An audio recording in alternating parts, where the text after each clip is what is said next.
Hi friends, welcome back. In today's lesson, we are going to look at three different things. We're going to learn how to take our fluid art off its frame. Next, we're going to learn all kinds of different ideas on how you might want to shape your fluid art, how you might want to cut it into what kind of design.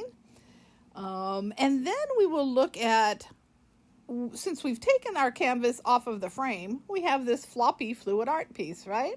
Well, we want to get that firm and stiff and strong so that we can fuse it then with macrame. So we will look at all the different options for that. So let's get started. All right, this is our beautiful canvas I'm going to be cutting off. It has 2 layers of varnish. And we're going to turn it over, and as you see on the back, we're going to be having staples here, it's stapled all the way around. So we're going to be cutting this off the canvas. I have 2 tools. I use this one, and I also use this. I'm going to start with this.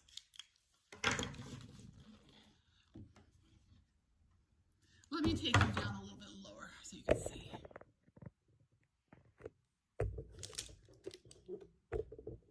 Sorry about that. Okay, so I'm just going to go on the very edge, just all the way around.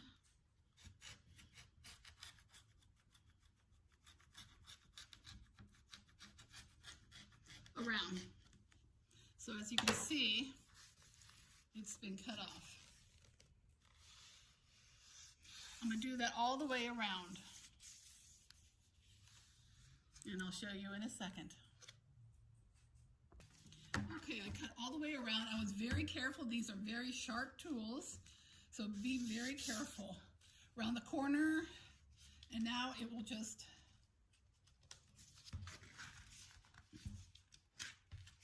comes off. Ah, and it's off. And there we have our beautiful. I'm just going to flatten it out.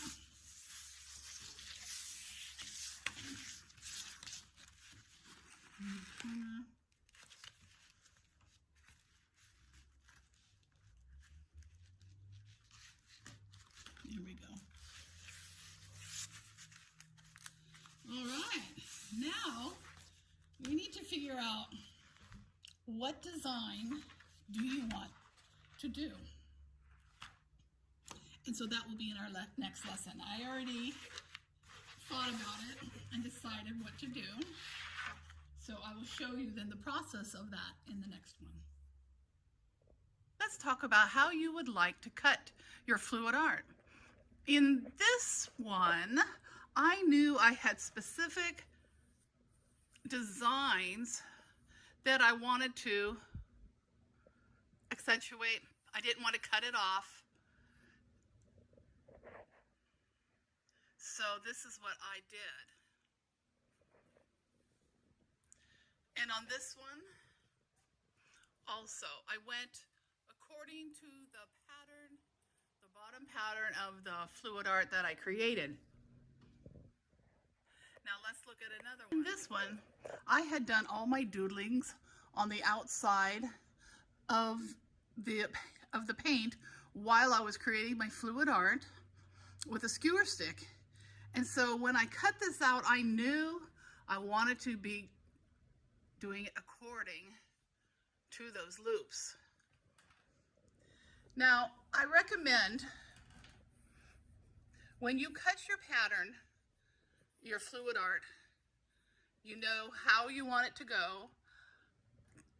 If you want it to be like this under it, cut 3/4 of an inch away. So this could even have been, because you're adding this and then this, you don't want to be covered up. So if you cut your canvas right here, well then it's going to be covering it up. I could have even gone a little lower on this. So from the bottom of whatever design you have, go 3/4 of an inch, even up to an inch, cut it. Because when you add all this, And the one here that hides the bottom of your fluid art canvas,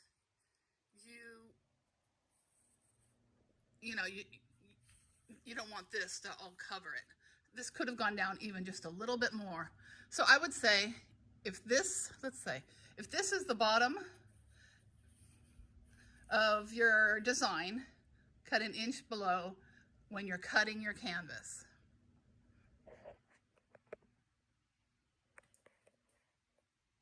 Here's another example of making your pattern according to your fluid art. I knew I wanted to accentuate this, and then it goes down.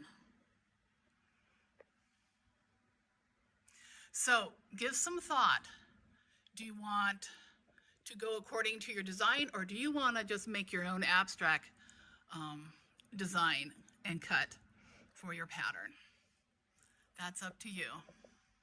Now on the next two, I'm going to show you, I did not have any particular design that I wanted to cut around. They were all basically beautiful blooms on this one, and I knew I had in mind this shape that I wanted it. And over here, there is no particular design on my fluid art that I really wanted to accentuate, and I knew that I just wanted this shape of the macrame. Now this one is totally different. It was a present that I made for myself last Christmas, and it is a fine art print that I fell in love with of the Three Wise Men, and I ordered it on canvas. Came in a roll, and I then made it into this. So, no pattern, I just used what came as the print. In this one I used gold metallic rope. That is hard to work with. Hello, we're back. Today we're going to be talking about what do you do after you've taken your canvas off its frame. So it's wobbly. How are you going to incorporate it? So we're going to back it, and we have many different options to back it. Okay, so let me talk about some of the ones that I've used. For a smaller piece, these are flexible cutting mats. You would use the smooth side. We'll be using a spray adhesive for this and your fluid art. Now here we have, this I got from Michael's. This is polystyrene, and it is what they use. It's plastic, see-through, it's very smooth, over like poster boards and stuff like that. It's not real thick, but here I use this a lot. This, just bought these today. This is the smaller size, and then the larger size from the Hobby Lobby. And this is also, this is a little bit thicker than the other. All right.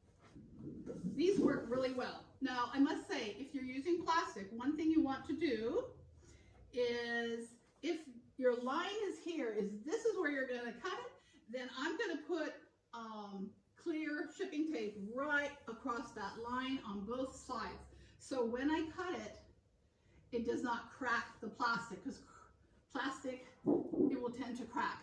There is a thin film on both sides of a plastic, but I add that extra little oomph. Now this is matting board that you would use, you find in the framing section of Michael's, Hobby Lobby, anywhere like this. I've used this, and I've also, if I'm doing a larger piece, I will combine a few of these to give it extra strength. And I will also show you other things that we will be adding on the back to even give it more strength. This I haven't used yet, but this is foam board. That's an option also. What I think I'm going to try, which I haven't tried yet, is this is polycarbonate, not polystyrene. This is a 12 by 24, and I got, it comes in a pack of 3 online. All the information for all of these I will have in the notes below the video, so you will know exactly what these are. And so I'm wondering, and I'm curious as to what you're going to use. You might find things, or maybe you know how to cut wood really good, and you're going to back your fluid art on wood. Mine tend to have a lot of shapes like this. I don't know how to cut wood, and so I'm not going to learn, at least not right now. So I'm going to use these you can cut. I think I've covered it. Interested to know what you're going to use. And you can combine them. If it's a very large piece, like I said, I would probably combine a few to give it extra strength. If it's small, you probably won't need to, because it's not going to be bending and warping and stuff like that. Okay? I'll see you soon in the next lesson.